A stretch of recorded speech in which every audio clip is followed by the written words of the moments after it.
Isso é a primeira coisa que eu faço quando eu vou pegar um livro para ler, assim, é tentar entender qual é a estrutura base, o que tem por trás, qual é o objetivo com aquele livro.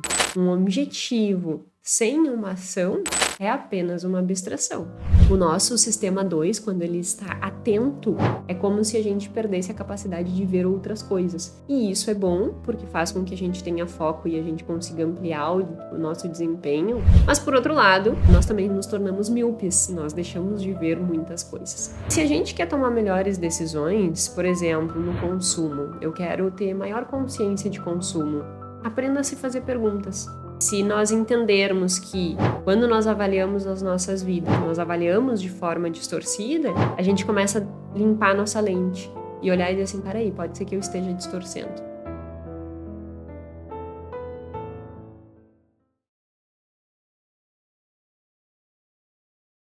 Você provavelmente já escutou indicações na internet de livros, né? E quando a gente fala de comportamento, tomada de decisão, o que nós mais vemos é a indicação do best-seller do Prêmio Nobel Daniel Kahneman com o seu livro Rápido e Devagar, Duas Formas de Pensar. E esse, sem dúvida nenhuma, é um livro muito completo do ponto de vista do entendimento do processo de tomada de decisão, enfim, muitas coisas. Só que o que eu percebo é que algumas pessoas, ao pegar essas indicações, vão ler o livro e, nossa, mas que livro chato, e não conseguem tirar o melhor proveito de tudo que tem aqui dentro do livro.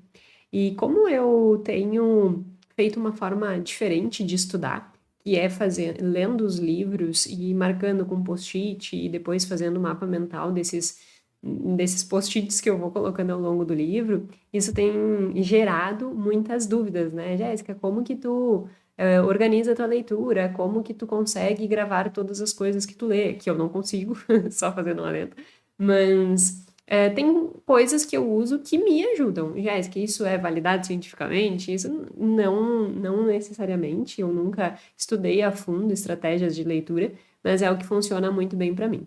Portanto, como surgiram muitas dúvidas em relação a isso e o interesse em entender esse processo, eu uni o útil ao agradável. A discussão completa do livro do Kahneman, para entender realmente e tirar o melhor proveito das informações que ele coloca ali, e também explicar como que eu desenvolvo todas as minhas estruturas de leitura de um livro, os post-its, as anotações e, finalmente, um mapa mental que faz com que eu entenda o livro como um todo.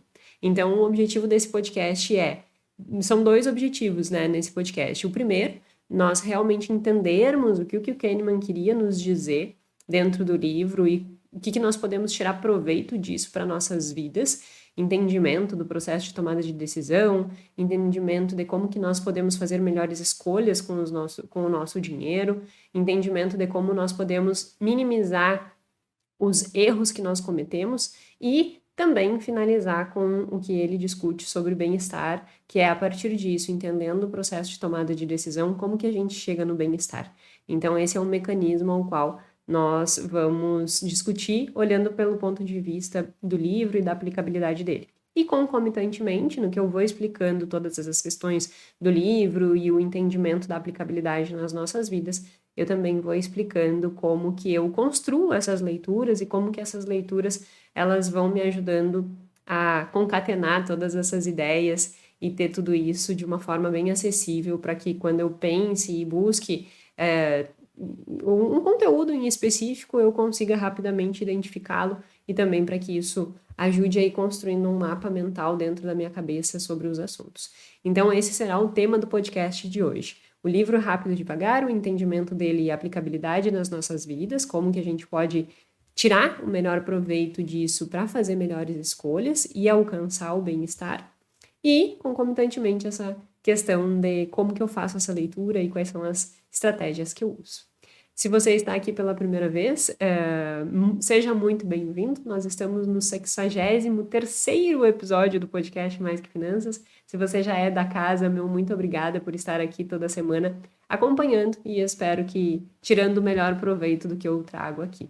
Nós temos aqui toda terça-feira às 19 horas o podcast Mais Que Finanças, podcast que é muito mais do que números. Nós falamos sobre comportamento financeiro. Meu nome é Jéssica Câmpara, sou doutora em Finanças Comportamentais e busco o que tem de mais novo da ciência de comportamento, finanças, neuroeconomia e trago para que a gente possa aplicar nas nossas vidas. Então, sem mais delongas, como eu sempre digo, vamos tratar aí da obra do Kahneman, no Rápido e Devagar, Duas Formas de Pensar, Aplicabilidade e as Minhas Estratégias. Para começar, eu quero te mostrar uma estrutura base, sabe? Como você pode ver, eu anotei várias coisas aqui no decorrer do livro e logo após eu vou explicar o que eu faço. A primeira coisa que você precisa saber e perceber no momento em que você vai começar a ler um livro é que aquela estrutura que o autor coloca ali de sumário, ela não foi jogada ali de qualquer forma, sabe? O autor, ele tinha um interesse na construção daquilo ali. E isso é um primeiro ponto para que a gente consiga registrar melhor as informações daquilo que nós estamos lendo.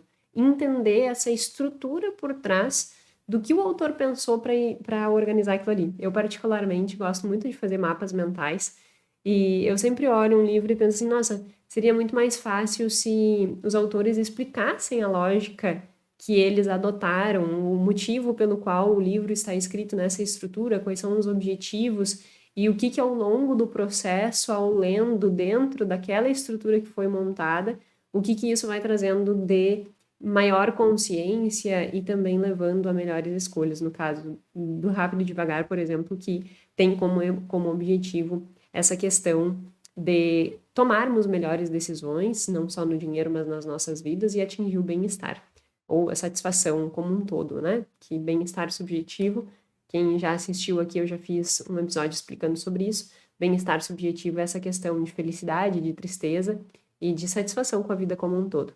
Então, e o Kahneman termina o livro com esses assuntos. Dito isso, qual é a estrutura do livro do Kahneman, né? Qual é esse mapa mental dele para que tu comece a olhar para o livro com uma forma diferente?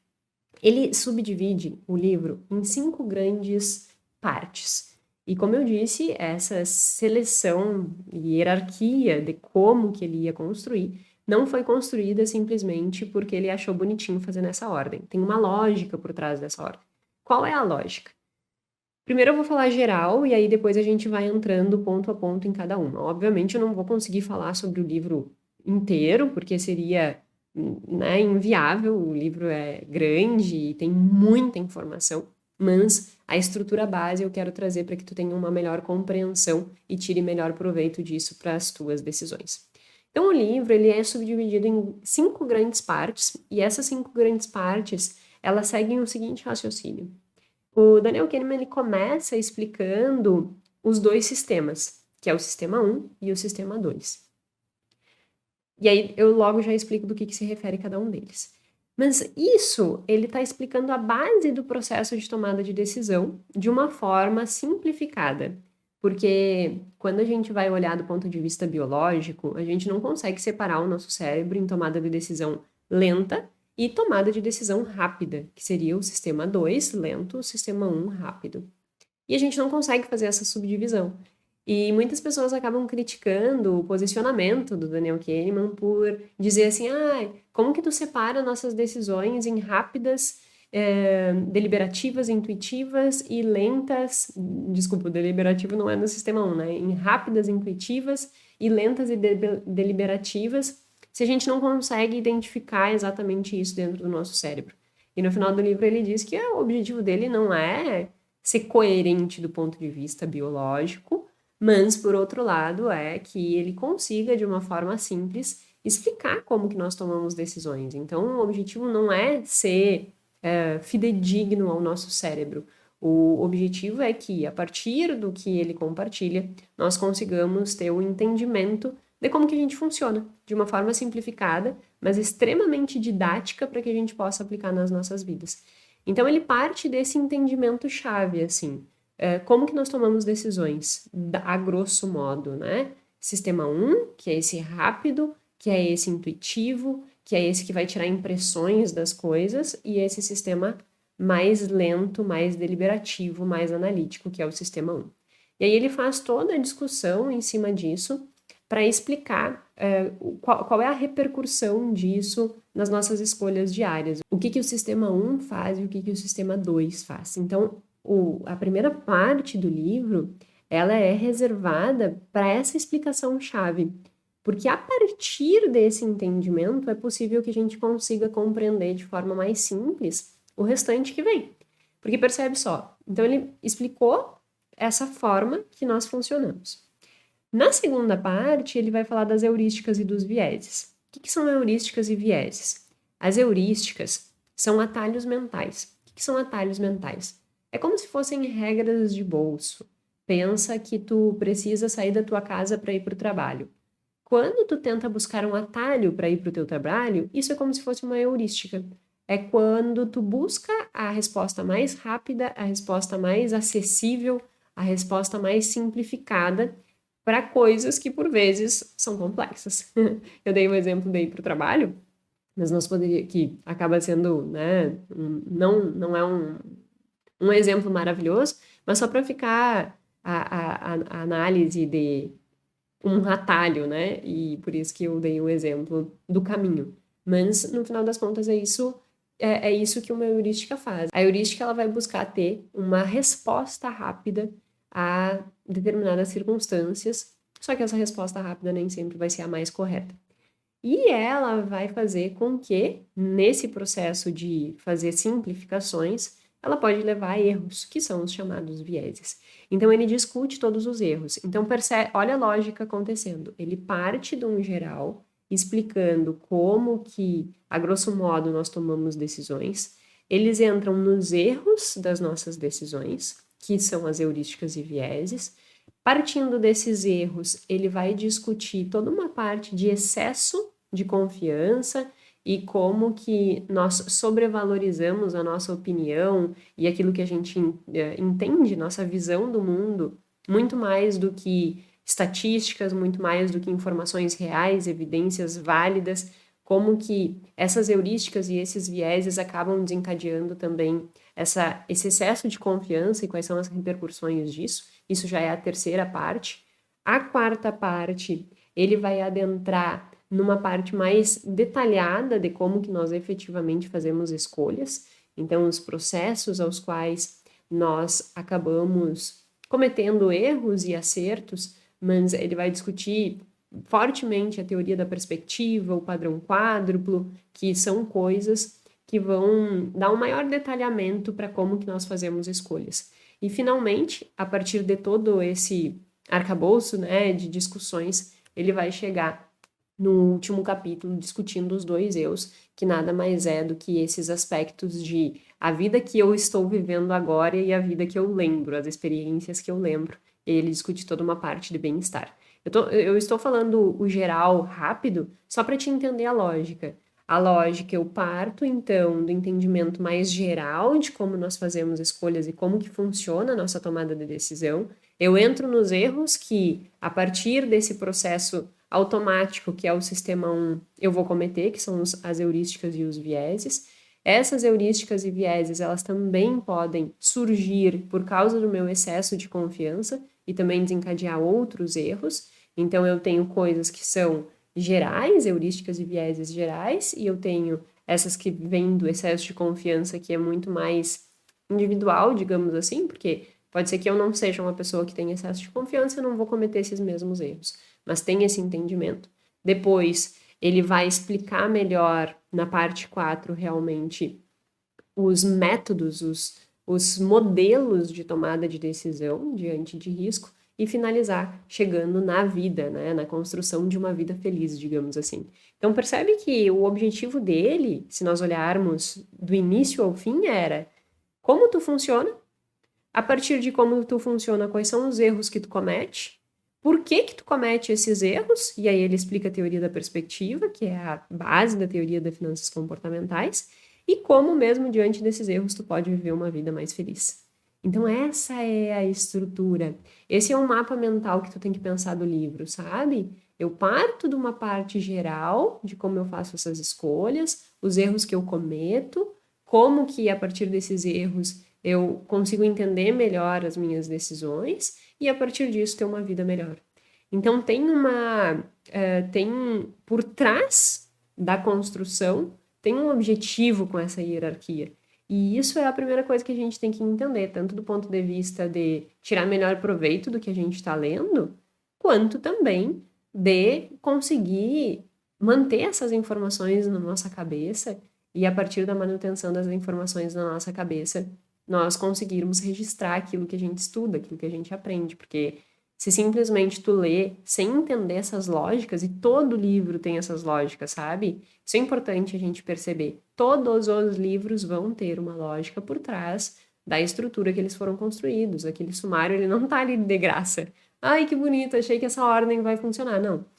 Na maioria das vezes, óbvio que pode ser que tenha um ou outro mais aleatório, mas na maioria das vezes aquilo foi estruturado daquela forma para que realmente tu conseguisse se beneficiar daquele conteúdo, tirando o melhor proveito. Só que o que acontece é que boa parte das pessoas não percebem que isso funciona assim, né? Eu pego um livro, eu leio, e eu não consigo ter essa visão geral do livro, da onde ele partiu, quais foram os entendimentos que ele me gerou e onde que nós chegamos.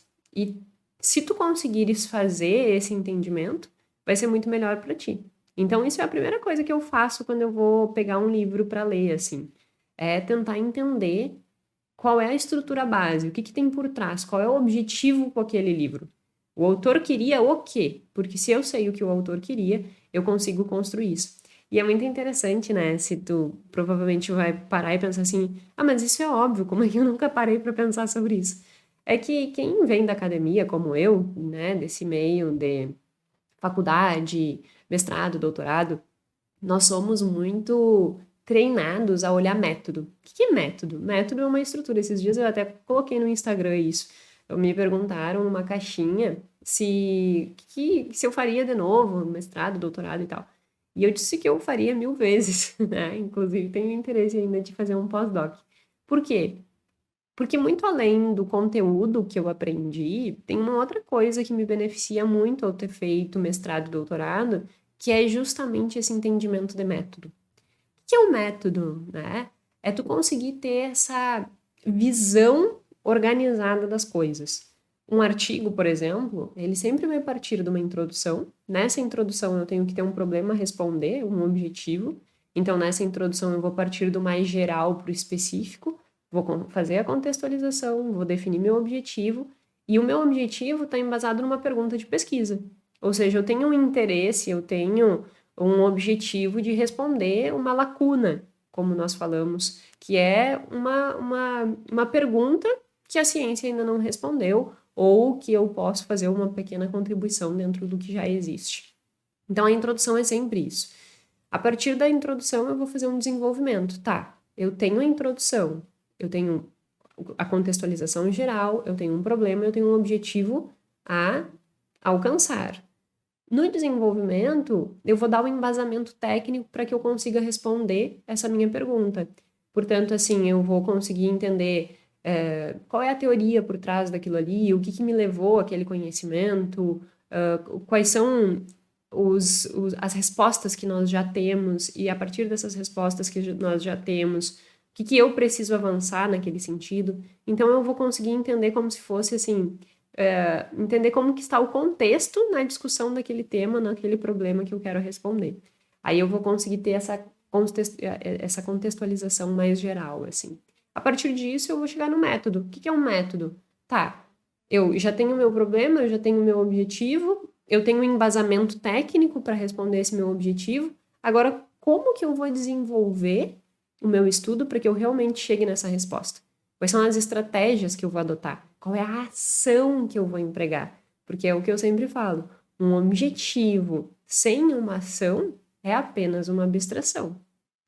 Se eu estou trazendo isso para o método, funciona da mesma forma. Aí eu quero responder essa pergunta de pesquisa, mas se eu não fizer uma pesquisa que me dê subsídio para que eu dê a resposta, e fazer a pesquisa significa uma ação, aquela pergunta vai ficar aberta. Então, percebe que as coisas vão se ligando e a gente consegue tirar proveito dessa estrutura metodológica para a vida. E aí, só para concluir o negócio do artigo, eu vou desenvolver ali como que eu vou agir. Depois eu vou chegar nos resultados, que é a coleta dos dados, a análise estatística e os resultados que aquilo foi me gerando a partir do desenvolvimento da pesquisa. A discussão que eu tinha aquele objetivo, os resultados foram esses, o que eles querem dizer na prática? Quais são as implicações? O que ele pode nos beneficiar? Quais são as limitações que nós tivemos? Então, a gente consegue fazer toda essa construção na discussão e na conclusão. Quais são os passos futuros? Então, percebe que é método, tem um início, um meio, enfim.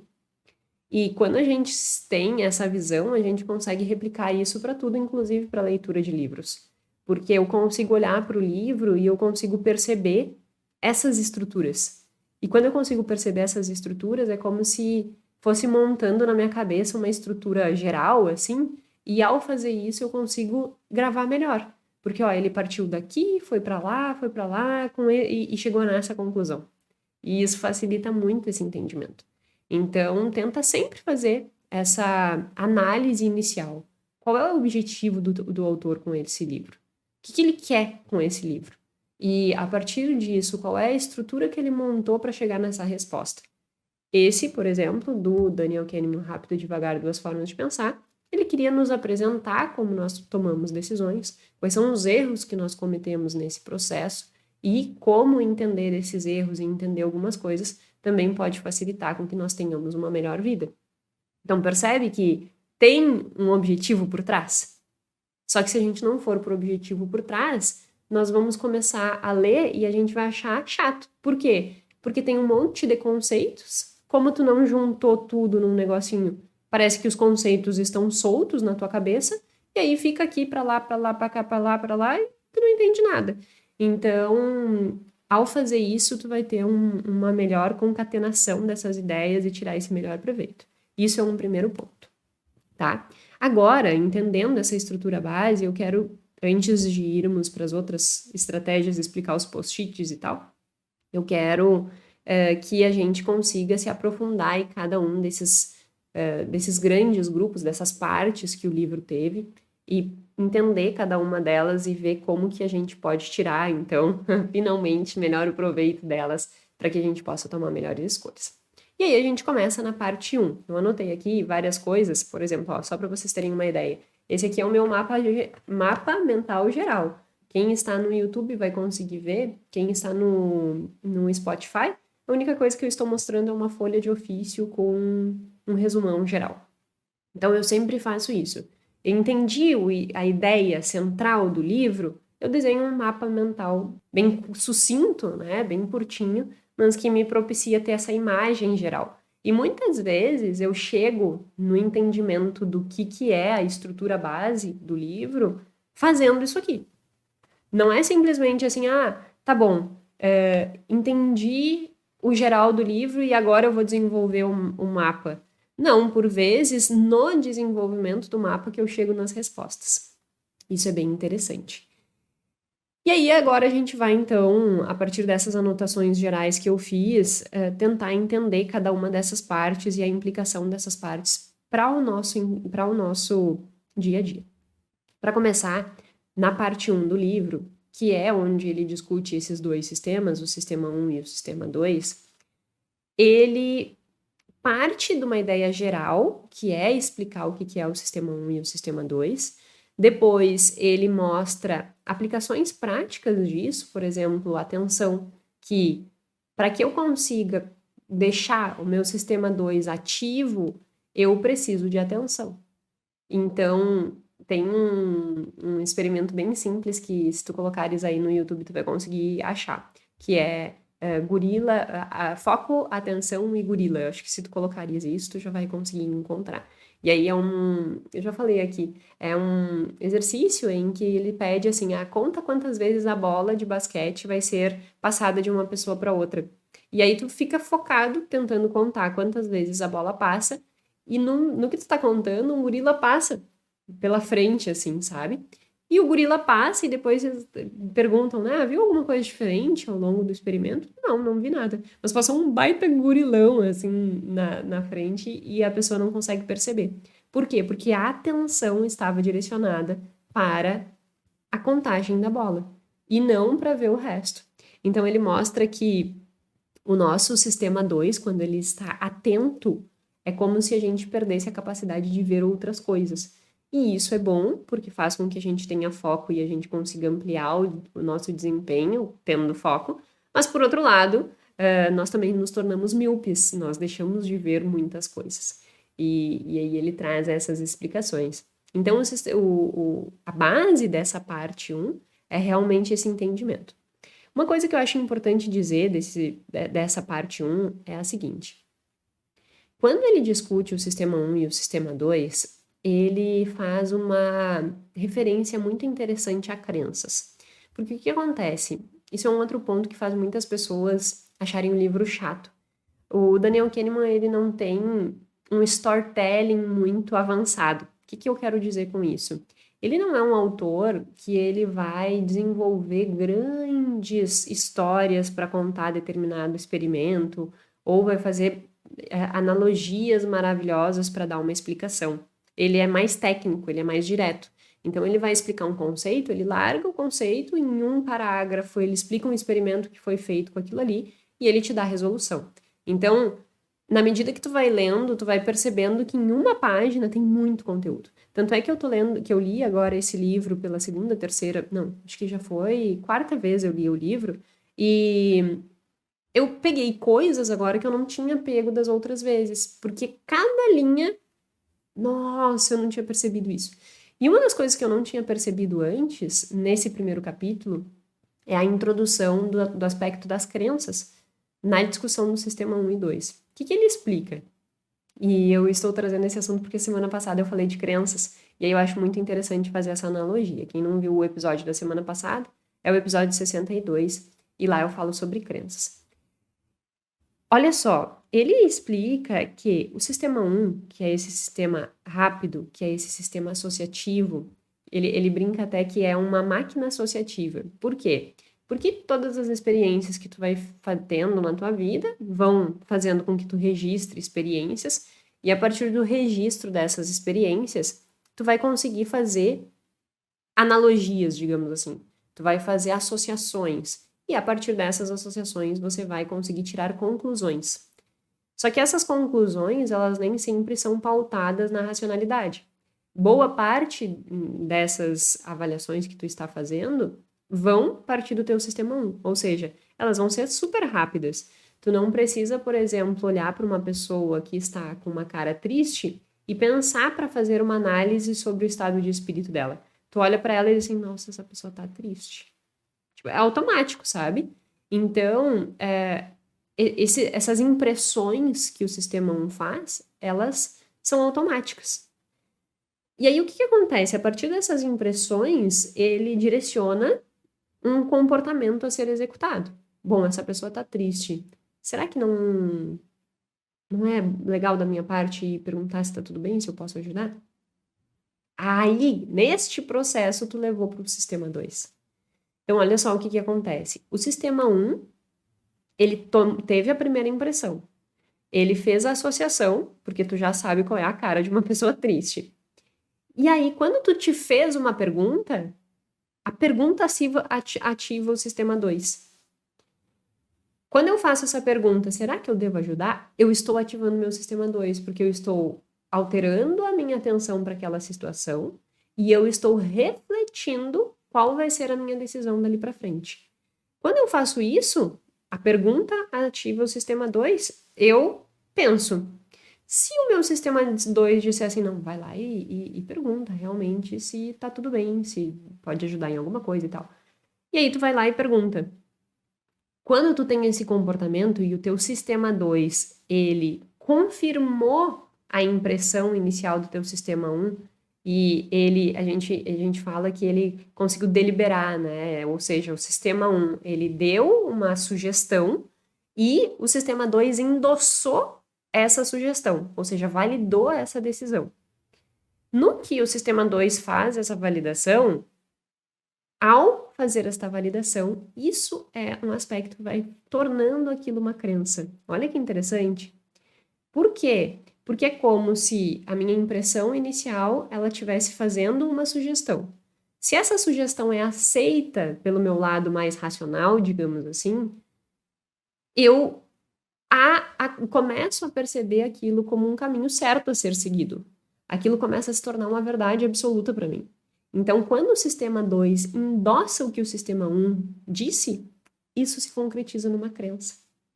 E quanto mais, e aí a gente faz analogia com o conteúdo da aula passada, da aula passada é ótimo, do episódio passado. Quanto mais o sistema 2 endossar, validar as impressões do sistema 1, mais forte vai ficar essa crença. Lembra que eu falava sobre resistência e resiliência da crença? Mais forte vai ficar essa crença. E maior vai ser a dificuldade de tu baixar a resistência, mesmo diante de evidências novas que vão surgindo. Então, tu começa a deixar ela concreta, firme e difícil de ser alterada. Tanto é que, num outro pedaço do livro, misturar agora umas coisas, num outro pedaço do livro ele fala, assim, se a psicologia ela pode ser ensinada. E é complexo mesmo esse processo de ensinar a psicologia, porque a gente tem essas tendências de acreditar. Depois que eu endossei, eu acredito. E se eu acredito, eu não questiono. Então, percebeu que eu falei que o sistema 1, quando faz pergunta, leva para o sistema 2? Mas se o sistema 2 já automatizou essa resposta, no sentido de agora ele já não recebe mais essa pergunta, passa só do sistema 1 direto para a ação. Eu não passo mais pelo sistema 2, porque eu não questiono mais. E isso já virou uma crença. Então, isso foi uma coisa que eu não tinha me dado conta quando eu li a primeira vez, e que fez assim, na minha cabeça, sabe? E sempre que acontece isso comigo, de eu conseguir ter um entendimento que eu ainda não tinha tido, eu fico eufórica. E esse foi um deles. Ao reler o livro, eu cheguei a essa conclusão. Não cheguei a essa conclusão, obviamente, né? Eu entendi o que ele estava falando a esse respeito, que antes tinha passado batido e eu não tinha visto. Então, a grosso modo, o que isso implica para a nossa vida como um todo? Que se a gente quer tomar melhores decisões, por exemplo, no consumo, eu quero ter maior consciência de consumo, aprenda a se fazer perguntas. Porque no momento que tu te fizeres perguntas, tu tá ativando o teu sistema 2. Então te questione e depois siga se questionando para que aquilo que o teu sistema 2 endossou pela primeira vez não se torne uma crença e que aquele comportamento seja automatizado e aí a pergunta não aconteça mais, tu não reflita mais e isso vá só pelo teu sistema 1. Então faça esse questionamento, esteja ativo nos questionamentos para que tu consiga ter melhores decisões. Então essa é uma parte bem importante da parte 1 do livro, é uma parte da parte, ficou ótima, mas é uma parte bem interessante do início do livro. Uma outra coisa que é interessante nós discutirmos é que nessa parte inicial ele também fala sobre autocontrole. Já tem episódio aqui sobre esse assunto, mas olha só. Então ele nos disse que o sistema 1 vai dar respostas automáticas baseadas nas impressões. E o sistema 2 vai refletir sobre isso para decidir se realmente faz sentido ou não. O autocontrole, ele é uma atividade que exige foco atencional. Eu tenho que controlar o impulso automático de reagir e eu tenho que resistir àquela tentação e me manter na direção do meu objetivo. Quando eu tenho que fazer isso, não pode estar no sistema 1. Não pode estar automatizado. Porque se estiver automatizado, eu não vou segurar a tentação. Tudo que está automatizado, eu não penso, eu só executo. Portanto, para que eu consiga ter autocontrole, ou seja, resistir diante de uma tentação, nesse processo, para que eu consiga fazer essa resistência, eu preciso ativar meu sistema 2. Exige esforço, sabe? E nesse processo de exigir esforço, eu exijo que o meu sistema 2 esteja ativo. Então, percebe, do ponto de vista prático, o que a gente está fazendo? Quando nós vamos tomar decisões financeiras, nós não podemos simplesmente acreditar e endossar naquilo que as nossas impressões, ou seja, o nosso sistema 1 está dizendo. Nós precisamos fazer perguntas e nós precisamos ativar o nosso sistema 2. É ativando o nosso sistema 2 que a gente vai conseguir ter autocontrole. Ou seja, que eu vou conseguir não agir no impulso, não agir no imediatismo, como, por exemplo, fazer uma compra que eu não devia, e eu vou conseguir avaliar e tomar uma melhor decisão na direção do meu objetivo. Portanto, esse entendimento de que autocontrole exige a atuação do sistema 2 é muito importante, para que a gente consiga fazer esse balanceamento na hora de escolher. E aí, daqui a pouco, as perguntas elas vão ajudar nesse processo. Então, ele discute as questões desse autocontrole e ele vai para a apresentação dessa máquina associativa que é o sistema 1 que eu já falei. Porque ele fala sobre um experimento, vários ele fala, né? Mas ele fala de uma coisa bem simples, assim, que são palavras. E quando o simples fato de tu ler palavras vinculadas a idoso, quando tu sai caminhar de uma sala para outra, tu sai caminhando mais devagar. Isso é um resultado do teu sistema 1. Tu recebeu uma pré-ativação, ou seja, tu recebeu um prime, uma isca que direcionou teu comportamento. Então, o simples fato de tu ler palavras, que são palavras vinculadas a idosos, isso fez com que tu caminhasse mais devagar do que as pessoas que leram umas palavras aleatórias. O que a gente tira de entendimento disso? Que qualquer estímulo que nós recebemos nas redes sociais, qualquer estímulo que nós recebemos dos conteúdos que a gente consome, qualquer estímulo de promoção das lojas, de vitrine, todos esses estímulos, eles estão pré-ativando algum determinado desejo. E que se nós não estivermos atentos a isso e percebendo que isso acontece, há uma tendência gigantesca de acontecer que nem nesse exemplo que ele deu. Eu vou caminhar mais lento, se eu li palavras relacionadas a idosos. Se tu não percebeu que essas coisas te influenciam, tu vai comprar mais, porque tu não te deu conta de que aquilo ali tá no teu sistema 1, que aqueles estímulos fizeram com que despertasse o desejo, e o desejo é um ímpeto que vai despertar a atitude do sistema 1 de ir lá e comprar. E aí ele vai lá e simplesmente compra sem fazer essa análise. Então, isso eu acho que é bem interessante nós ficarmos atentos. E tem um outro ponto relevante dentro disso. Então, percebe que a gente parte do entendimento do sistema 1 e do sistema 2. A partir do entendimento do sistema 1 e do sistema 2, nós entendemos que, para que o sistema 2 esteja ativo, ele precisa estar atento. E assim ele consegue ter autocontrole. Eu preciso também saber aquelas coisas que me desviam do meu objetivo, porque senão eu vou estar pré-ativando e vou estar caminhando lento. E aí tem uma outra coisa que também é complexa no meio disso, conforto cognitivo, que é um outro tema que ele discute ali. Nós, seres humanos, sempre buscamos conforto cognitivo. Pensa no que tu está lendo. Eu lembro muito no colégio, assim, sabe quando a professora pede para ler? Eu sempre tive uma dificuldade com leitura, assim, ler alto, porque como eu tenho uma dificuldade de aprendizado em alguns aspectos, já contei aqui, quando eu leio alto, quando eu preciso ler alto, eu não consigo ler alto e prestar atenção no que eu estou lendo. Então, ou eu leio alto, ou eu presto atenção e consigo entender o que eu estou lendo. Só que quando eu leio alto e não estou entendendo o que eu leio, fica horrível a minha leitura, porque eu não consigo fazer a entonação certa, né? Porque eu não consigo juntar as duas coisas ao mesmo tempo. E aí era um desespero, assim, quando a professora no colégio dizia, agora vamos fazer uma leitura, né? E aí cada um tem que ler uma parte de um livro ou de algum texto. E aí, quando tinha que cair pra mim, eu digo, ai, meu Deus, eu vou passar fiasco. E eu passava fiasco. E aí, o Kahneman dá um exemplo exatamente como esse no livro, porque ele diz assim, olha, pensa que tu está lendo uma palavra que tu não conhece. Como que tu vai te sentir? Tu vai colocar mais foco atencional, tu vai tentar prestar atenção, vai ser difícil. Quando tu tá tentando ler, que é a mesma coisa que eu sentia quando eu tentava ler alto. Não há conforto cognitivo nisso, porque tu não está familiarizado com aquela palavra.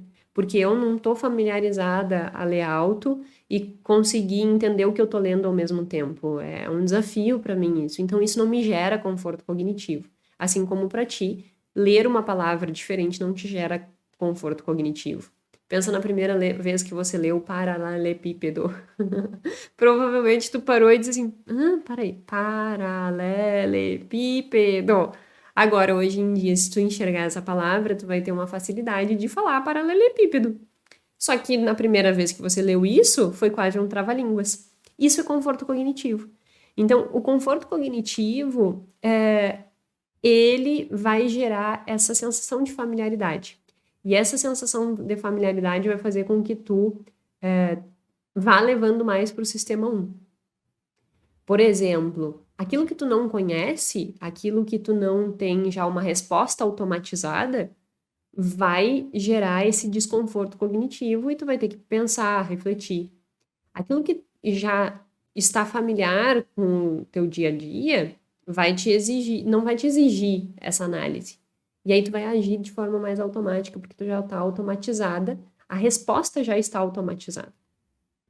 E isso é interessante de nós entendermos, porque muitas vezes, por exemplo, arriscar, tomar uma decisão de empreender, que foi o processo que eu fiz, né? Ou fazer qualquer movimento desses, assim, que te tirem da zona de conforto, é exatamente tu perder esse conforto cognitivo.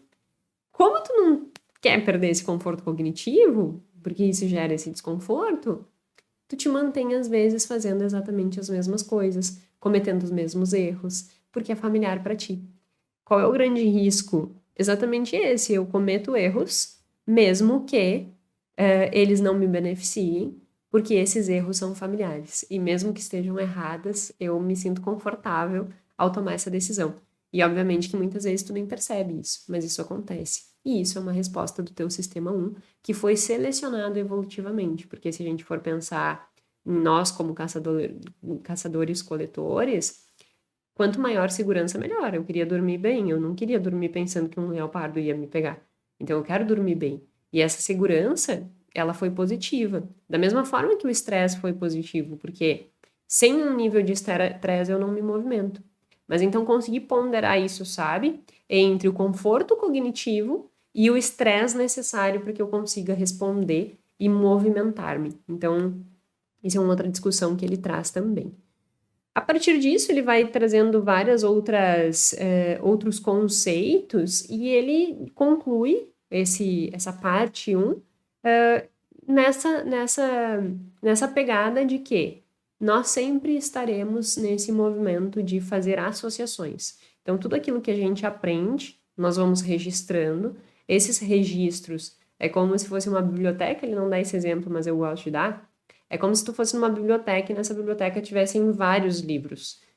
E quando tu vai reagir frente a uma situação, é como se, ao invés de analisar aquela situação, tu fosse lá na biblioteca de experiências que tu já tem, pega aquela que tem uma associação mais próxima com aquela resposta que tu tem que dar, só pega aquela resposta que tu já tinha dado anteriormente, ou que é coerente com essa nova, pega e dá a resposta simplificada. Então, ele conta toda essa história, e ele fala que são os dois personagens, para explicar esse contexto.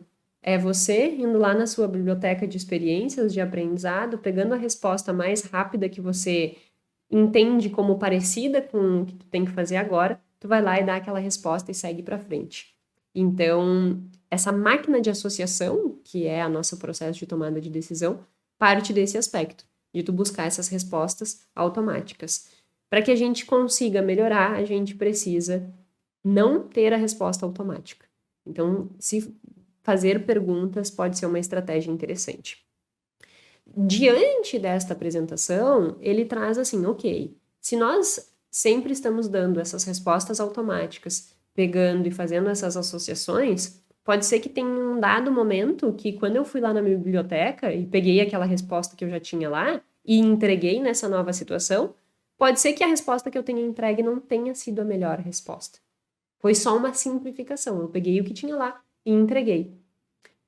Só que pode ser que não seja a melhor resposta. E este não ser a melhor resposta é o que ele chama, o que ele chama de heurísticas e vieses, que são aqueles atalhos que eu comentei anteriormente, e a partir daqueles atalhos, os erros de julgamento, que são os vieses. E ele vai discutir esses diversos erros. Então, percebe que ele explicou tudo, como nós funcionamos, e agora ele vai mostrar. Diante disso, a gente comete erros. A gente entrega respostas erradas. Que erros são esses? E aí ele vai discutir alguns erros. Tem alguns que eu particularmente acho mais interessante de nós discutirmos aqui, porque obviamente a gente não ia conseguir discorrer todos, né? Agora a gente já tem. Meu Deus, eu olhei agora o relógio e já são 45. Eu já estou gravando 45 minutos. Um pouquinho menos deve ter de episódio, porque passou uns 2, 3 aviões, aí a gente corta. Eu tossi, aí a gente vai cortando, mas eu já falei bastante, então não vou me deter em vários dos erros aos quais nós cometemos, mas tem alguns que eu acho que é importante nós discutirmos. E um deles, que ele fala e discute e traz à tona, são essas questões da ancoragem que eu já falei aqui várias vezes. Eu vou falar sobre alguns, mas vamos olhar para esse em específico. Tem um episódio aqui que eu já fiz sobre quais são os erros que tu pode cometer a partir do preço. E um deles é a ancoragem, que é aquele famoso exemplo de tu ir no cinema e comprar pipoca grande, porque tu foi induzido a comprar pipoca grande. E ele fala sobre a ancoragem de uma forma muito interessante, assim. Qual é o erro do sistema 1 ao levar em considerações ancoragens? Se o sistema 1 é uma máquina de fazer associações e ele vai pegar lá na biblioteca a resposta mais rápida, quando tu está diante da escolha da pipoca no cinema, o teu sistema 1 está ali, nem precisa ir lá na biblioteca. Ele já tem ali parâmetro para fazer associação. Então, ele associa um preço com outro, um preço com outro e dá a melhor resposta na concepção atalhada dele. Atalhada ficou ótimo, né? Na resposta automática dele. E aí ele pega a pipoca grande simplesmente porque foi induzido a isso, porque ele diz para si mesmo que a diferença de preço entre a pipoca média para a pipoca grande é pequena, e a pipoca pequena era pouca pipoca, então melhor comer a pipoca grande. Essa resposta não levou em consideração, por exemplo, mas eu estou com fome suficiente para comer a pipoca grande? Isso não foi questionado, né? Não se perguntou se eu estou com fome suficiente para comer a pipoca grande. Eu simplesmente dei a resposta associativa que foi induzido. E aí, isso faz com que, às vezes, nós tenhamos esses erros em várias grandes áreas. E aí, para corrigir isso, o Kahneman sugere que a gente faça ajustes na análise. Então, sempre que tu fores tomar alguma decisão e que tu perceberes que existe estratégias da ancoragem, tu tentar fazer um ajuste. O que é esse ajuste? É na pipoca tu perguntar se tu tá com fome. É em parâmetros, por exemplo, vou comprar um apartamento. Isso é bem renomado já, bem renomado no sentido bem validado dentro da área de ancoragem. Vou comprar um apartamento. Se tu pegares e começar as tuas buscas por um apartamento que é muito caro, o teu preço já ancorou lá em cima. E aí, qualquer outra coisa que o corretor for te mostrar que esteja abaixo disso, tu já acha que tu tá fazendo um bom negócio.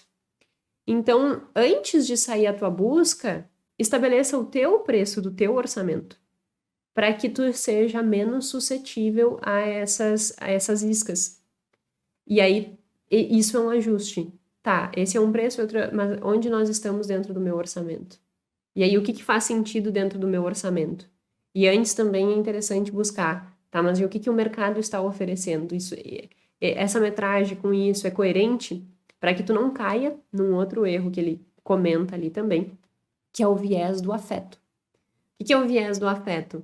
É tu ir num apartamento, tu achar o apartamento lindo e tu ter uma predisposição a escolher aquele apartamento porque ele te cativou emocionalmente. E não que isso esteja errado, principalmente quando a gente vai escolher casas, né? Mas tu não pode só levar isso em consideração, porque daqui a pouco um apartamento que valeria, sei lá, 500, 600 mil, tu vai pagar 1 milhão só porque tu gostou muito.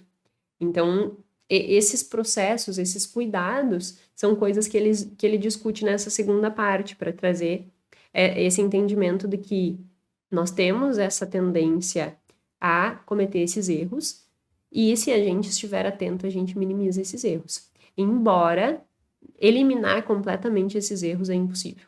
Não tem como nós eliminarmos, até porque a gente não consegue dentro de uma situação, identificar todos os vieses e todas as heurísticas que nós estaríamos suscetíveis a cometer. Porque numa mesma decisão, pode envolver vários erros de julgamento. Eu estou envolvendo, percebe? Na compra do apartamento, eu estou envolvendo a heurística, eu estou envolvendo a ancoragem, eu estou envolvendo o viés afetivo, eu posso estar envolvendo um outro viés aí, que é um erro da taxa base. O que é isso? Eu não levar em consideração a taxa base. O que é a taxa base? Qual é o preço do mercado? Se eu não levo em consideração qual é o preço do mercado, eu tenho uma tendência a fazer uma avaliação do preço distorcida, porque eu incorri nos outros vieses. Portanto, é como se a estatística, que é o preço padrão do mercado, ela não tivesse efeito na minha avaliação. Então, eu incorro num erro da taxa base, eu não olho para a taxa base. E aí eu vou só tomar a decisão com base naquilo ali que eu já tenho de informações. E aí tem várias, né? Várias. Regressão à média, representatividade, que é essa tua tendência de tirar conclusões precipitadas simplesmente porque é o que tu associa, a associação que tu faz. Ele dá muito o exemplo do bibliotecário e do agricultor. Ele faz um contexto ali de uma pessoa e diz assim, isso aqui é agricultor ou é bibliotecário? E aí tu tem que dizer se ele é agricultor ou é bibliotecário. Portanto, ele vai dando os vários erros que a gente comete. Um outro erro que nós cometemos é quando nós temos uma sobrecarga de informação, a gente nunca avalia ou dá a nossa suposição diante de todas as informações disponíveis. A gente vai selecionar algumas e não vai considerar todas. Então, se eu te perguntares, na hora de tu fazer um investimento e te dar muitas opções para te investir, ao te dar muitas opções para te investir, tu vai simplesmente eliminar algumas alternativas. Algumas características, algumas peculiaridades tu vai eliminar, tu não vai analisar. E aí ele tem até um jargão que ele diz, o menos é mais. Porque se eu der muito, isso vai prejudicar a tua tomada de decisão, a sobrecarga de informação. E aí ele vai trazendo todos esses erros. Na parte 3, ele segue apresentando esses erros, só que muito mais destinado para um erro, que seria um erro mais individual, que são as crenças de excesso de confiança. Então, tudo aquilo que eu acho que eu tenho uma tendência a acertar, que eu valorizo muito a minha decisão, eu tenho um erro de estar tomando uma decisão excessivamente confiante. Um exemplo, por exemplo, é ótimo, né? Visão de fora e visão de dentro, que é uma coisa que eu acho muito interessante. O Guilherme sempre falou sobre isso, assim. Quando eu morava em Santa Maria, eu fazia a graduação em Santa Maria, meu pai tinha um posto de combustível e o Gui trabalhava com ele no posto de combustível. Quando eu chegava no posto, e eu morava numa outra cidade, fazendo faculdade em Santa Maria, e o posto era em São Vicente. Quando eu chegava em São Vicente, eu chegava no posto, eu sempre chegava criticando. Não, porque isso aqui, porque aquilo ali, porque não sei o quê, porque blá, blá, blá, blá. O Guilherme ficava indignado comigo, porque ele dizia assim, amor, tu só vem aqui para criticar o que eu tô fazendo. Não tem o menor cabimento isso. Só que na realidade, o que eu estava fazendo? Uma visão de fora. Ele que estava imerso ali, é como se ele tivesse um excesso de confiança nas decisões que ele estivesse tomando. E isso o tornava míope, porque ele não conseguia enxergar o todo. Eu que estava de fora olhando, eu conseguia ver o todo. E ao ver o todo, eu identificava coisas que ele não identificava. Portanto, ter no teu processo de tomada de decisão essa visão de fora é muito importante. E não precisa ser uma terceira pessoa, pode ser tu mesmo. Trabalhar com esse distanciamento, sabe? E aí tu consegue olhar de fora e tu consegue tomar uma melhor decisão. Porque quem tá dentro, que ele chama de visão de dentro, vai sempre ter essa tendência a sobrevalorizar seu processo de tomada de decisão e achar que tá no caminho certo. Só que daqui a pouco ele tá míope, ele não está vendo tudo que deveria ver. E ao não ver tudo que deveria ver, comete erros. Então, isso é um dos aspectos muito interessantes que eu acho que quando nós vamos tomar decisões, nós sempre pararmos e faz aquele distanciamento saudável. Tá, mas peraí, para onde eu tô caminhando? O que eu tô fazendo? Será que isso aqui realmente vai ser o melhor para mim? Se tu não conseguires fazer a avaliação sozinho, perguntar para alguém. Olha só, eu estou nessa... Obviamente, alguém de confiança. olha só, eu estou nesse processo de fazer isso, o que tu acha? Me dá um contraponto. Meu irmão sempre foi para nós isso, assim. Ele sempre foi o nosso advogado diabo. A gente vai tomar uma decisão, e isso até hoje. A gente vai tomar uma decisão e eu digo, mano, a gente tá diante disso, desse contexto e tal, o que tu acha? E aí ele fica do nosso advogado diabo, apresentando como se fossem objeções. E aí essas objeções fazem com que nós paremos e pensamos, porque eu e o Gui estamos na visão de dentro. O humano está na visão de fora, então o humano pode ter olhar que nós não temos. E isso é muito importante. Um outro erro dentro desse processo, que ele comenta muito, é a falácia do planejamento. Eu acho isso muito interessante. Eu acho que, inclusive, eu vou vou colocar na minha lista aqui, um episódio para que eu discuta essa falácia do planejamento, que é a nossa tendência de valorizar muito o meu planejamento. Hoje mesmo eu estava falando, coloquei nos meus stories, a questão de leitura, né? Eu e o Gui, a gente tem uma, uma rotina que hoje em dia a gente prioriza a leitura. Então, nós dormimos cedo, 9h, 9h30 a gente já está indo dormir. Nós acordamos às 5h30 e aí nisso a gente para e faz a leitura das 5h30, mais ou menos, até às 7. Isso é rotina nas nossas vidas. Só que percebe que para que a gente consiga ler todos os dias com essa frequência, nós implementamos uma ação ativa. E nessa ação a gente consegue bater a meta. Só que o que acontece? Muitas vezes as pessoas estabelecem esses objetivos, mas não montam um plano para execução. Aí eu vou acordar todos os dias às 5h30 e eu vou ler todas até às 7. Se eu não fizesse isso, eu não leria livros com a frequência que eu leio. Por quê? Porque isso não estaria dentro da minha rotina. E aí eu ia falhar. E isso é a falácia do planejamento. É quando a pessoa estabelece um objetivo, determina ali que ela vai seguir um padrão, só que ela não se organiza para aquilo. Então ela sobreestimou a capacidade dela de alcançar aquilo que ela estava colocando, só que ela não desenhou nada para que ela fizesse isso, e aí ela erra. Inclusive, vou mostrar aqui, é na página 313. Deixa eu olhar aqui, porque ele dá um passo a passo de como corrigir essa falácia, que é bem interessante. 313. 313. 1 minute. Olha o barulhinho das páginas. Olha só que interessante. Método para corrigir essa falácia. Ele diz assim: número 1. Identifique uma classe de referência apropriada. Lembra que eu falei da taxa base? O que eram, às vezes, nós não termos referências corretas para tomar decisão? A gente não olhar na estatística, por exemplo, nós sobrevalorizarmos a nossa opinião. Ele diz isso aqui como uma estratégia de corrigir a falácia do planejamento. Porque ele diz que se a gente não tiver uma taxa de referência apropriada, por exemplo, se eu vou ler 10 páginas, eu preciso de tantos minutos, então eu preciso colocar esses minutos dentro da minha agenda. Se eu não tiver essa referência apropriada, eu vou tomar uma decisão errada. Porque, por exemplo, em uma hora, eu leio em média 20 páginas. Depende muito da profundidade do livro, se exige mais ou menos atenção, mas em média dá isso. Eu tenho que ter essa referência, porque se eu não tiver essa referência, eu vou fazer um planejamento errado. Então, esse é o primeiro ponto, organizar isso. 2, obtenha as estatísticas da classe de referência, como eu disse da questão das páginas, do número de páginas que eu leio. Use a estatística para gerar uma previsão de linha de base. Portanto, em 1h30 eu vou ler, em média, 30 páginas. Então, eu já sei que eu tenho esse padrão. Quando eu pegar um livro menos denso, aí eu vou conseguir ler as 30 páginas. Se for um livro mais denso, que eu vou escrevendo muito ao mesmo tempo, eu não vou conseguir. Então, eu vou levar em consideração isso para que eu consiga estabelecer a minha meta e o meu planejamento de forma adequada.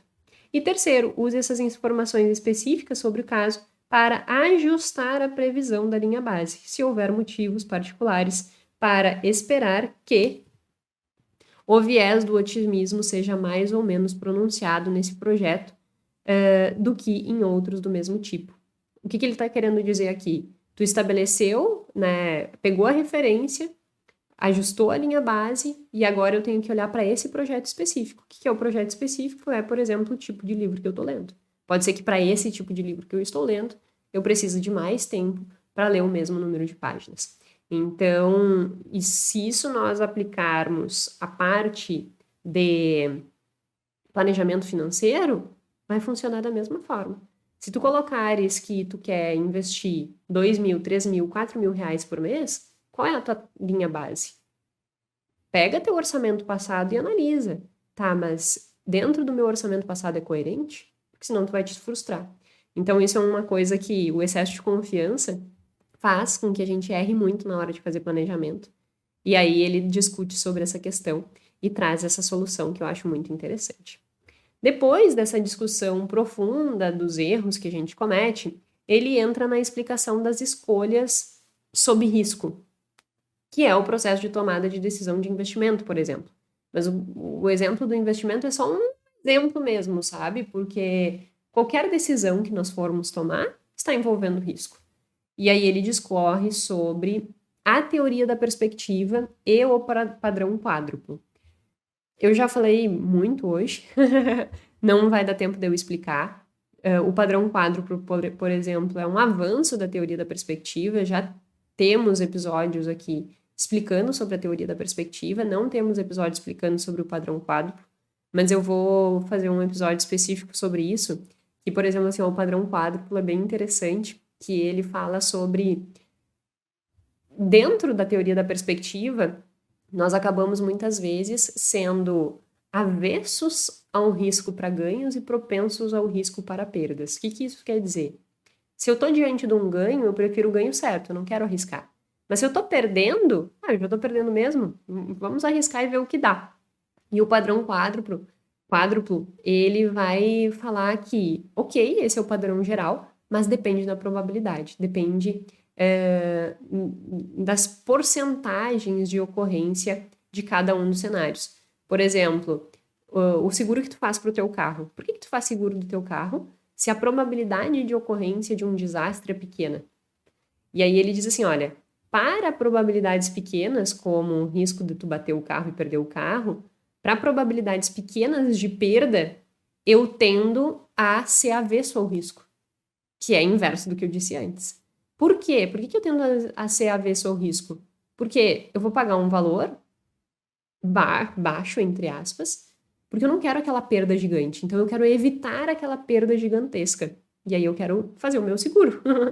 Por outro lado, quando a probabilidade é alta, eu vou olhar e dizer assim, bom, diante de probabilidades altas, de risco, né? Eu também vou querer ser menos conservador, porque assim, a probabilidade de eu perder já é gigante, então diante de uma perda gigante, vamos arriscar. E aí, em probabilidades altas, eu mudo meu comportamento. E isso é o padrão quádruplo. E aí tem um quadradinho e tal, melhor eu fazer um episódio explicando sobre tudo isso, porque envolve por que as pessoas compram e fazem tanto apostas em loteria, e aí é dentro da área dos ganhos. É bem interessante, assim, a discussão. E ele fala sobre isso nessa quarta parte. Então, a quarta parte tem como objetivo avançar nesse entendimento do processo de tomada de decisão, principalmente diante de riscos, para que a gente consiga entender as nossas escolhas. Aí. Por que eu faço seguro?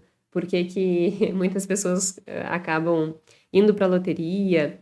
Por que as pessoas, elas, por vezes, são suscetíveis a ficar olhando um jogo de futebol e se envolvem com aquilo e com os resultados que aquilo vai gerando.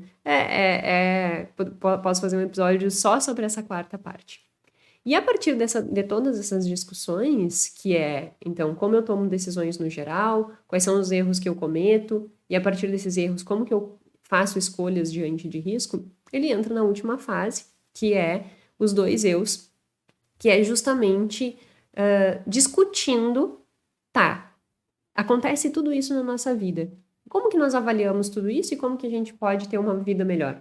E aí ele fala dos 2 eus, que é o eu experiencial e o eu recordativo. Eu já fiz um episódio falando sobre isso aqui.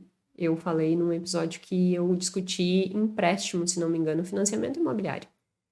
Mas talvez seja interessante eu discutir um outro episódio completo sobre isso. É um tema que eu sou apaixonada, é o tema da minha tese de doutorado. Então, é um tema que eu realmente tenho um viés afetivo, porque é um tema que faz com que eu tenha eh, essa imersão mesmo e esse gosto por analisar. Porque se nós formos pensar, quando a gente fala em dinheiro, e eu mesma, né, quando eu falo sobre que dinheiro é muito mais do que números, que dinheiro é comportamento, quando eu falo sobre isso, concluir com a discussão dos dois eus fecha com chave de ouro. E o Kahneman fez isso com chave de ouro nesse livro, porque ele mostra todos esses aspectos extremamente práticos, mas aí ele vem assim, tá, mas diante de tudo isso, quando nós avaliamos a nossa vida, nós também incorremos em vieses. Nós temos uma tendência muito grande a sobrevalorizar momentos de picos e a exata experiência que nós estamos vivendo hoje. E isso faz com que nós distorcemos a nossa avaliação da realidade. E ao fazer essas distorções, muitas vezes a gente vai avaliar a nossa vida como nem tão boa e nem tão ruim, mas nem tão boa, né? Porque a gente fez essas distorções. Então, tentar limpar essas distorções seria interessante para que a gente conseguisse fazer uma avaliação mais realista das nossas vidas. Mas isso também não é um processo simples, porque a gente conseguir olhar com essa realidade. Acaba que a gente sempre cai nesse viés que se chama viés do pico-fim, que é essa tendência de nós não somarmos todos os eventos que nós vivemos na nossa vida, mas nós sobrevalorizarmos os momentos de maior euforia, digamos assim, né, os picos, e o momento exatamente final, que é o que a gente está vivendo hoje. Que num episódio que eu falei sobre atenção, a importância de cada coisa na nossa vida depende da atenção que a gente destina àquilo, né? E quando eu sobrevalorizo um pico, aquilo vai se tornar menos importante, porque eu tô dando a minha atenção para aquilo. E isso pode, por vezes, fazer com que a gente distorça as realidades. Ele dá um exemplo muito interessante de casamento no experimento, na parte do livro ali, né? Não no experimento. Que ele mostra um gráfico em que a avaliação de vida das pessoas no ano de casamento é muito grande, muito positiva, e que vai caindo ao longo do tempo. Isso significa que o casamento é ruim? Não, mas significa que ao destinar a tua atenção para o casamento e o casamento sendo um evento muito impactante na tua vida, isso faz com que tu avalie a tua vida de forma diferente. E quando vai passando os anos, tu vai acontecendo uma adaptação hedônica em que aquele casamento ele já não se torna mais tão relevante na tua memória, então tu vai levar em outras coisas em consideração e a tua avaliação pode diminuir, porque não tá num evento tão importante assim, como um casamento. Então é bem interessante essas discussões que ele faz no final do livro, porque no final das contas, se nós olharmos o motivo pelo qual a gente busca mais autoconhecimento, o motivo pelo qual a gente faz tudo isso, é justamente querer ter uma vida melhor. E se nós entendermos que quando nós avaliamos as nossas vidas, nós avaliamos de forma distorcida, a gente começa a limpar a nossa lente e olhar e dizer assim, peraí, pode ser que eu esteja distorcendo. Pode ser que o que eu esteja vivendo hoje seja exatamente aquilo que eu tenha desejado há 10 anos atrás. Se há 10 anos atrás eu estivesse nessa condição, eu olharia e dizer assim, meu Deus, eu atingi o meu objetivo. Mas por que que hoje, ao ter atingido o teu objetivo, tu avalia de uma forma distorcida, entende? Então é muito interessante esse olhar e esse entendimento para a conclusão do livro, que é nós tentarmos olhar a nossa vida de uma forma mais realista e tentar ver o somatório dos degraus que a gente foi subindo ao longo da jornada e não olhar só o degrau que nós estamos e, por vezes, ficar distorcendo a nossa avaliação e sentindo que não está tão bom assim. Enfim, essas são as principais conclusões assim que o livro traz. Como eu disse, de forma alguma eu conseguiria discutir tudo isso dentro de um único episódio, mas eu quis fazer ele mais geralzão mesmo, para que a gente tivesse esse olhar geral do conteúdo. E aí, para concluir, eu quero explicar como que eu construo isso, antes de fazer o mapa mental, como que eu construo isso no dia a dia de leitura. E o que eu faço é o seguinte, quando eu começo a ler, e como eu já tinha lido esse livro, ele já tinha uns rabiscos, então isso deu uma problematizada aí na minha técnica, mas quando eu começo a ler, eu defino cores de post-it. O ideal é que tu tenha essas cores fixas para tudo, sabe? Para todos os livros. Mas, por exemplo, neste livro, o amarelo são exemplos práticos, o azul são experimentos e o laranja são conceitos. Então, eu pego esses post-its e aí eu vou colocando eles. E aí eu sei, por exemplo, aqui, eu sei que eu tenho o conceito do sistema 1 e 2. E aí aqui eu tenho uma mini explicação. Então, sempre é importante colocar aqui do ladinho o conceito, o nome do conceito, e no post-it mesmo, tu escrever o resumo desse conceito. Por quê? Eu estava falando que nós distorcemos. Uma coisa que a gente distorce nas nossas avaliações é exatamente isso. A gente lê uma coisa e diz assim, eu nunca vou esquecer disso aqui. Meu Deus, que incrível isso aqui. Mentira, tu vai esquecer. Se tu não reforçar, se tu não tiveres ferramentas para que tu lembre daquilo, tu vai esquecer. Então, fazer isso ajuda muito. Tu põe ali o nome no post-it que vai aparecer aqui do lado, e aqui, ó, tu escreve um mini resuminho do que aquilo significa. Porque quando tu fores retomar, tu vai ler aquele conceito e dizer, ah, agora eu lembrei. Por quê? Tu vai conseguir fazer, com aquele mini texto, uma associação. Percebe que o próprio ensinamento do livro nos permite compreender como que a gente vai tirar melhor proveito dos ensinamentos de outras coisas? Porque se a gente sabe que nós fazemos associações, se eu sei que eu faço associação, se eu deixar aqui algo que me leve a essa associação, eu vou conseguir lembrar do conceito. Então, isso é uma estratégia bem importante. Eu coloco o post-it, eu coloco o nome, e no post-it mesmo eu coloco um mini resumo do negócio. E aí eu vou também escrevendo coisinhas assim ao longo do livro, que quando eu retomo aquilo ali, eu olho e consigo lembrar. E aí, assim, sucessivamente. Ó, por exemplo, deixa eu pegar um outro pedacinho. Aqui tá marcado de azul. Aí, por que tá marcado com um marca-texto em azul? Aí tu tem que lembrar que azul é experimento. Então, eu sei que aqui vai estar falando sobre um experimento. Que experimento? Aí eu venho aqui e vejo. Ah, ele tá falando da votação. Então, é o experimento de votação. Aí eu já lembro, a votação é o experimento que ele discorre sobre o fato de que as pessoas acabam votando naqueles que a face transmite maior confiança, maior percepção de competência. E ele mostra que são pessoas que têm o queixo mais largo, pessoas que têm uma fisionomia específica. Essas pessoas, elas passam esse ar mais de confiança. E aí, ao passar esse ar mais de confiança, acaba que ganham mais voto, olha que loucura. E aí é sobre isso que ele está falando aqui nessa parte.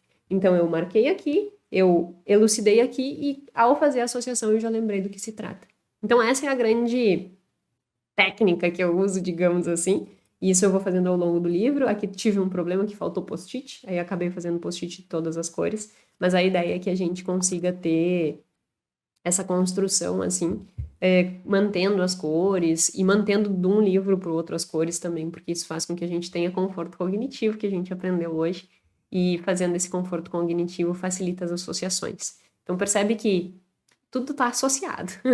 E espero que esse olhar geral para o livro, os aprendizados e também a estratégia que eu uso possa te ajudar a estudar melhor, a ler melhor os teus livros e também a tirar melhor proveito do próprio livro, do Rápido e Devagar, que tem muita informação, mas que por vezes é negligenciada, porque, como eu disse, o Kahneman ele é mais curto e grosso, digamos assim, como diria o gaúcho, curto e grosso, e aí acaba que ele faz essas elucidações de uma forma mais direta e o que exige de nós uma análise um pouco mais profunda, certo? Meu muito obrigada, sei que foi um episódio bem diferente dos demais, muita informação, mas que te ajude aí de alguma forma. E semana que vem estamos aqui de novo. Meu muito obrigada e até terça-feira que vem.